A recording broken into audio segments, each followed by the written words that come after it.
2절만 같이 읽습니다. 시작. 우리가 다 실수가 많으니 만일 말에 실수가 없는 자라면 곧 온전한 사람이라 능히 온몸도 굴레 씌우리라. 아멘. 오늘 이 본문의 말씀을 가지고 승리를 위한 시련이라는 제목으로 말씀을 드리고자 합니다.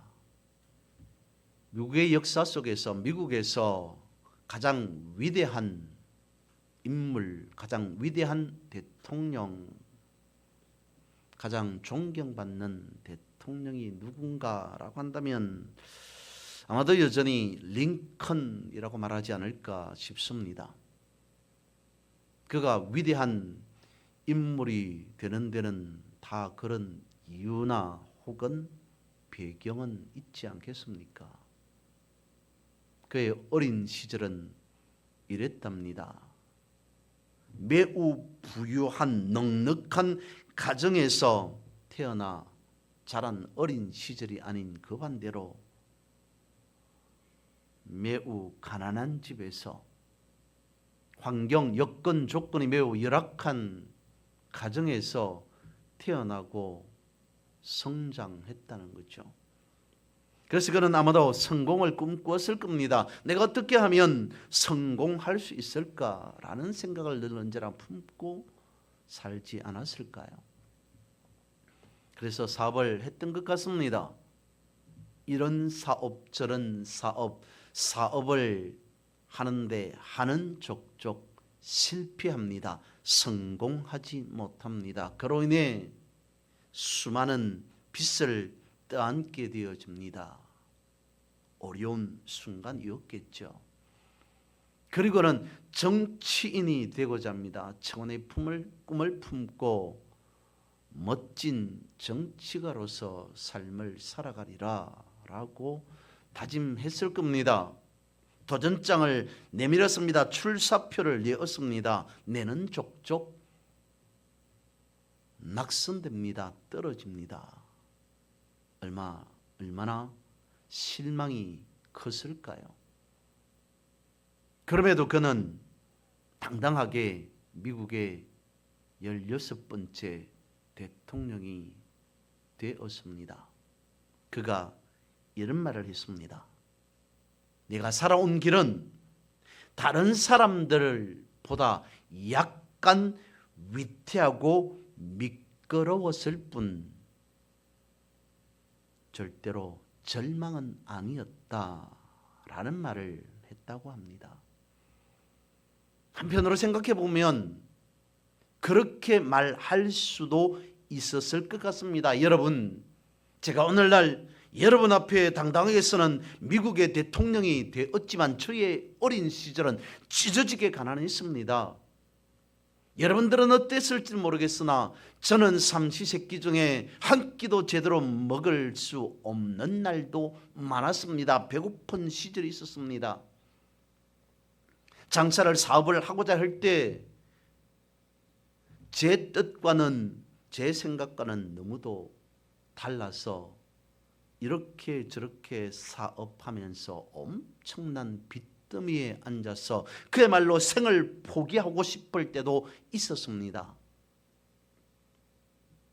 대통령의 꿈을 품고 낙선할 때마다 저는 세상이 원망스러웠습니다 라고 하소연하듯 말할 수도 있었을 겁니다. 그런데 그렇지 않았다는 거죠.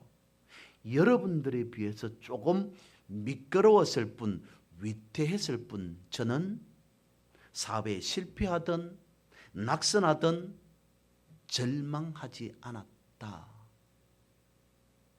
어쩌면 그럴 수 있었을까요?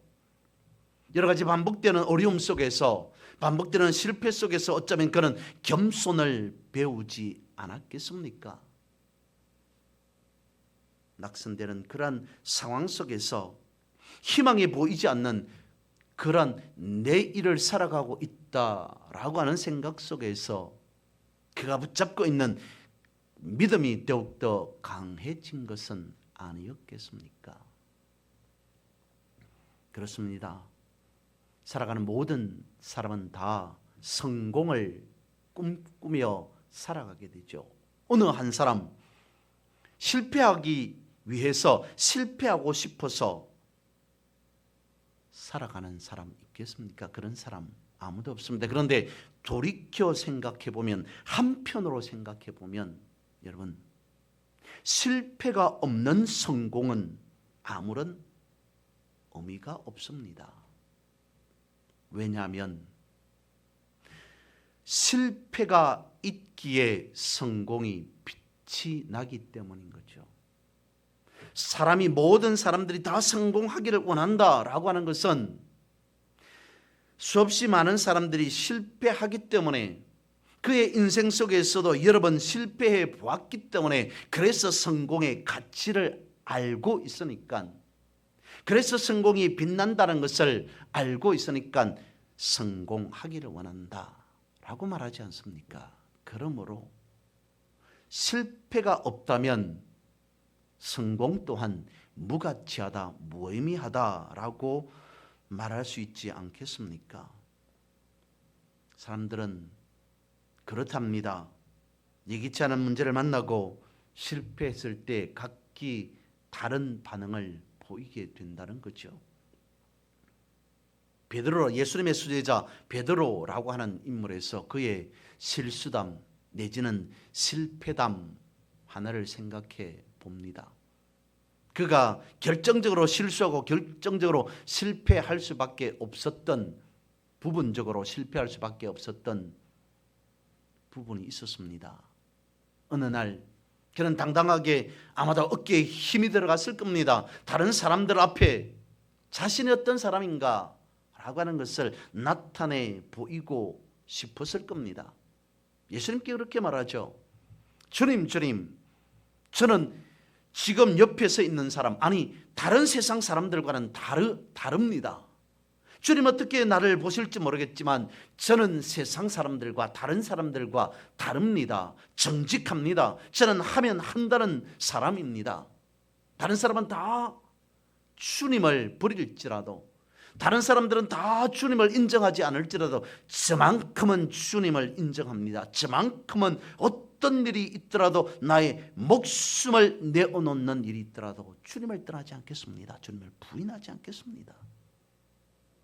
베드로는 사람들 앞에, 주님 앞에 호언장담합니다. 큰 소리 쳤습니다. 그런데 어떻습니까? 다른 어떤 사람들보다도 먼저 주님을 떠나가 버립니다. 다른 어떤 사람들보다 먼저 주님을 배반해 버렸던 인물이 다름 아닌 베드로였습니다. 절대로 나만큼은 아닙니다 라고 큰소리쳤던 베드로, 그는 다른 사람 못지않게 주님을 배반해 버리는 그러한 모습, 인물이었음을 성경이 말씀해 주고 있습니다. 베드로만 그렇다고요? 베드로라고 한 인물을 통해서 그가 행했던 실수, 잘못을 통해서 세상 살아가는 모든 사람들이 다 그렇지 않느냐라는 것을 한번 베드로가 생각하게 해 주는 말씀이지 않을까 싶습니다. 사람들이 다 그렇다라고 하는 것을 말씀해 주는 것은 아니었겠습니까? 그래서 우리는 이런 걸 알아야 될 필요가 있을 것 같습니다. 먼저 첫 번째로, 실패로 인정하지만 다시 일어서는 성도가 승리하게 된다. 성공이 아닌 승리하는 삶, 그것을 한번 생각해 보고자 합니다. 실패라고 하는 것은 어떤 것에 있어서 성공하지 못하는 것이 아니라, 실패했다고 해서 그 한 번의 실패 속에 모든 것을 다 접어버리는, 포기해버리는, 그래서 재도전하지 아니하고 포기하는 것이 진정한 실패가 아닐까 싶습니다. 출애굽기 2장에 보면 모세의 잘못한 엄청난 실수라고 볼 수 있겠죠. 그런 일들이 기록되어 있습니다. 동족인 사람을 도와주려고 하다가 실수로 의도치 않게 애굽 사람을 죽이는 일이 발생하게 됩니다. 그 길로 그는 모세는 광야로 피신해 버리죠. 수십 년을 광야 가운데에서 살아갑니다. 40년의 광야 생활을 하게 되죠. 그러다가 하나님의 부름을 받고 이스라엘의 영도자, 이스라엘 백성들이 가나안을 향해 가는 지도자의 사명, 역할을 감당하게 됩니다. 만약 모세가 40년의 광야 생활 가운데서 나는 실패자다라고 자신의 모든 인생을 다 포기해 버렸다면, 하나님의 부르심에 응답하지 않았다면 그 역시 실패자로서의 낙인이 찍혔을 겁니다. 다윗은 어떻습니까? 특히 젊은 시절 그는 나는 실패자다, 나는 실패자다라고 밖에 말할 수 없는 인생 삶을 살아갑니다. 여기를 가더라도 저기를 가더라도 사울이 자신을 죽이고자 합니다. 군대를 보내서 쫓아옵니다. 내 인생이 왜 이럴까? 나는 어디를 가더라도 되는 일이 없구나. 내 인생은 여기에서 끝날 것인가? 그렇게 생각하지 않았겠습니까? 그런데도 그는 그 모든 어려운 일들을 극복하고 일어설 수 있었습니다. 왕이 될 수 있었습니다. 사도 바울도 마찬가지였죠. 실수하고 실패하는 그 모든 훈련을 통해서 위대한 하나님의 사도가, 예수 그리스도의 사도가 될 수 있었습니다. 그래서 결국 이렇게까지 말합니다. 나는 예수 그리스도 외에 내가 알던, 내가 생각하고 있는 또한 다른 사람들이 가지고 있던 세상의 모든 것들을 다 배설물과 같이 여긴다라고까지 말했다는 거죠. 여기서 우리가 알 수 있는 것은 바로 이런 부분이라는 겁니다. 믿음의 사람들이 실수하고 때로는 실패하였지만 그럼에도 하나님을 바라보고 다시 일어날 수 있었다, 다시 일어나 승리할 수 있었다라는 것을 성경은 우리에게 가르쳐주고 있습니다. 이에 반해 사탄은 어떻습니까? 실수와 실패를 통해 시험 들게 합니다. 정작 성공은 실패가 있기에 값진 것이지만 사탄은 우리를 실패했기에 낙심케 하고 성공하지 못했기 때문에 염려하게 만들어 버린다는 거죠. 그래서 끝없이 실수하게 만들고 두려움의 종이 되어서 평생을 두려움 속에서 억압되어진 채로 살게 하는 것이 사탄이 하는 일 아니겠습니까? 여러분, 날씨를 한번 보십시오. 1년 365일 햇빛만 있는 그런 때가 있습니까? 없습니다. 아닙니다. 어떤 날에는 구름이 끼고요, 어떤 날에는 비 오는 날이 되며 어떤 날에는 바람이 불고요, 심지어는 태풍까지 휘몰아치는 날들도 있습니다. 우리의 인생은 역시 날씨와 같이 변화무쌍하다라고 볼 수밖에 없다는 거죠. 실패할 때가 있습니다. 역경이 있고요, 캄캄할 때가 분명히 있을 수 있다는 겁니다. 의인의 반열에든 오인이라고 불렀던 믿음의 선진들을 보십시오. 믿음의 사람들을 보십시오. 아브라함도요, 다윗도, 모세도 여러분 어쩌면 여러 번 반복해서 실수할 때도 있었습니다. 실패자라고 느낄 때도 있었습니다. 만약 그러한 저들이 실수한 그 자리, 실패했던 그 순간에 낙심해버리고 해야 할 일들을 두고 일어서지 않았다면 어쩌면 하나님도 저들을 기억 속에서 삭제해버리지 않았을까라는 생각이 듭니다. 우리의 인생에서, 사람의 인생에서 장애물이 없다고 해서 마냥 좋은 것만은 아닌 것 같습니다. 속단하기는 이럴지 모르겠으나 또한 반대로 장애물이 있다고 해서 마냥 나쁜 것만도 아닐 수 있습니다. 어떤 사람이 살아가면서 실패해 본 적이 없습니다. 어려워 본 적도 없습니다. 무엇을 하든지 다 잘 됩니다. 어떤 것에 손을 대든지 다 성공하게 됩니다. 그래서 그는 그렇게 생각합니다. 굳이 내가 하나님을 믿지 않더라도, 굳이 신앙 생활을 하지 않더라도 내 하는 일이 다 잘 되고 성공하는데 라고 생각하면서 살아간다면 그것은 올바른 인생, 올바른 삶이라고 말할 수 있겠습니까? 여러분, 우리는 알고 있습니다. 비바람이 있기에, 비도 있고 바람도 있기에 그것을 통해서 식물은 오히려 성장한다는 사실 말입니다. 우리의 인생은 어떻겠습니까?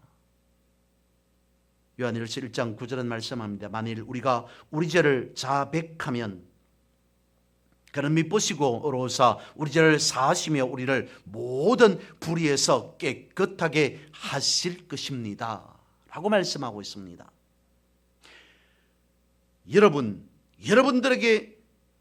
여러분들이 만일 죄를 짓지 아니하면 이라고 말씀하지 아니하고 우리가 우리 죄를 자백하면, 비록 잘못하여서 실수로 죄를 지었다 할지라도 지은 그 죄를 어떻게 하면요? 하나님 앞에 잘못했습니다, 주님 용서해 주십시오 라고 자백하면, 기도하면, 고백하면, 회개하면 주님은 그 죄를 용서해 주시고 심지어 우리를 어떻게 정결케 하실 것이다, 깨끗게 하실 것이요 라고까지 말씀하고 있습니다. 우리가 비록 실수했을지라도, 우리가 비록 실패했다 할지라도 그것을 인정하고 주님의 십자가 앞으로 나가서 주님 제가 이렇게 실수했습니다, 저렇게 실패할 수밖에 없었습니다 라고 기도하면서 주님 앞에 간구한다면, 주님 앞에 주의 이름으로 도움을 요청한다면 주님께서는 실패한 그 사람의 손을 잡고 위로해 주시고 다시 새 힘을 얻게 해 주시지 않느냐라고 하는 그 말씀과 같다는 거죠. 옛날 말에 무난돌이 정 맞는다라고 한 말이 있지 않습니까? 물론 이 말은 잘못된 성격으로 인해 문제가 생기더라라고 하는 그 부분을 지적하는 말이겠죠.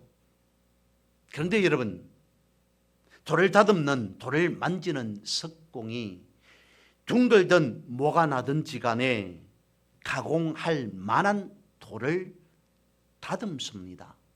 아무리 보기에 좋고 그럴듯해 보여도 막상 석공이 돌을 다듬기에 부적절한 돌이라면, 석공이 보기에 하찮은 돌이, 쓸모없는 돌이라면 버려버리죠. 절대로 다듬지 않는다는 말입니다. 우리가 예를 들어서 교만하다면 여러 가지 일들을 통해서 주님은 겸손하게 하십니다. 정으로 다듬어서라도. 우리가 깨닫지 못한다면 여러 가지 일들을 경험케 함으로써 또한 깨닫게 하십니다. 우리가 순종하지 않는다면 또한 문제를 통해서라도 순종하게 하십니다.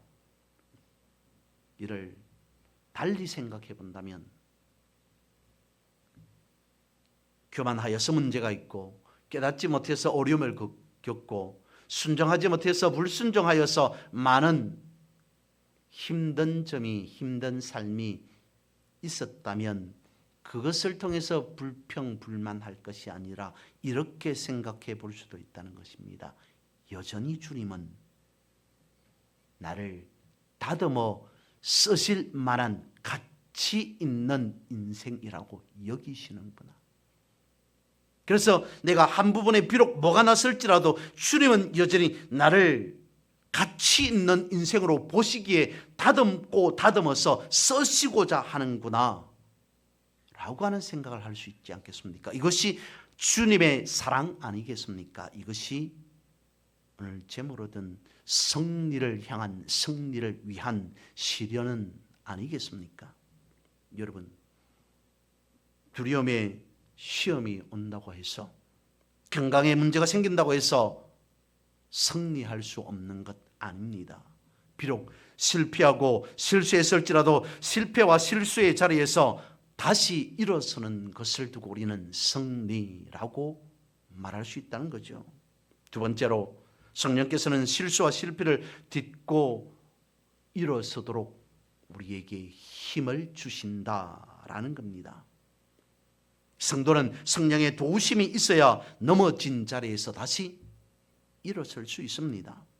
우리가 실수했고 실패했다 할지라도 성령의 도우심으로 우리는 승리할 수 있다는 거잖아요. 왜 그렇습니까? 성령의 도우심을 넉넉히 받지 않으면 앞서 말씀드린 바와 같이 사탄이 마치 우는 사자와 같이 믿는 우리들을 삼키고자 하기 때문입니다. 사탄은 우리가 실패했을 때 낙심하게 만들어버리고 우리에게 두려움을 주어서 힘을 잃어버리게 함으로 문제나 상황으로부터 해결을 하려는 의지를 꺾어서 그 문제에서 도피하게 하거나 아니면 포기하게 만들어 버린다는 겁니다. 사탄의 일은, 사탄의 역할은 실패를 통해서 포기하게 만드는 것, 그것이라는 거죠. 해봐도 안 되더라고 그런 생각을 끊임없이 우리에게 심어줘서 결국 포기하게 만들어버린다는 겁니다. 승리할 기회를 놓치게 해버린다는 거죠. 믿는 사람은 그렇게 해야 되지 않겠습니까? 7전8기 해서라도 다시 일어서야 되는데 그런 생각을 아예 하지 못하게 포기해버리게 만들어버린다는 것, 그런 생각을 우리는 가지고 있어야 되는 것이죠. 그러나 성령의 역할, 성령은 어떻다는 겁니까? 우리에게 끊임없이 하늘 양식을 부어주십니다. 실수가 실패가 아니고 실패가 성공하지 못하는 것이 아니고 다시 일어서는 것이다 라는 것을 우리에게 상기시켜 주는 겁니다. 왜냐하면 이 세상은 사탄이 지배하고 있는 것이 아니라 하나님의 주관, 하나님의 섭리, 하나님의 역사하심 때문에 있죠. 이것을 성경은 이렇게 말씀하고 있습니다. 공중에 새 한 마리조차도 하나님의 뜻이 않으면 떨어질 일이 없다. 공중에 새 한 마리조차도 그냥 떨어지는 일이 없다. 이 말은 무슨 말이겠습니까? 하나님의 허락이 있어야 됩니다. 하나님이 허용하셔야 됩니다. 왜요? 왜 하나님의 허락과 하나님의 허용이 있어야만이 공중 나는 새 한 마리도 떨어질 일이 있느냐라는 겁니다. 하나님은 우리를 사랑하셔서 하나님의 독생자 예수 그리스도를 이 땅에 보내셔서 십자가를 통해서 비싼 대가를 지불하고 우리를, 여러분을 구원하셨기 때문이죠.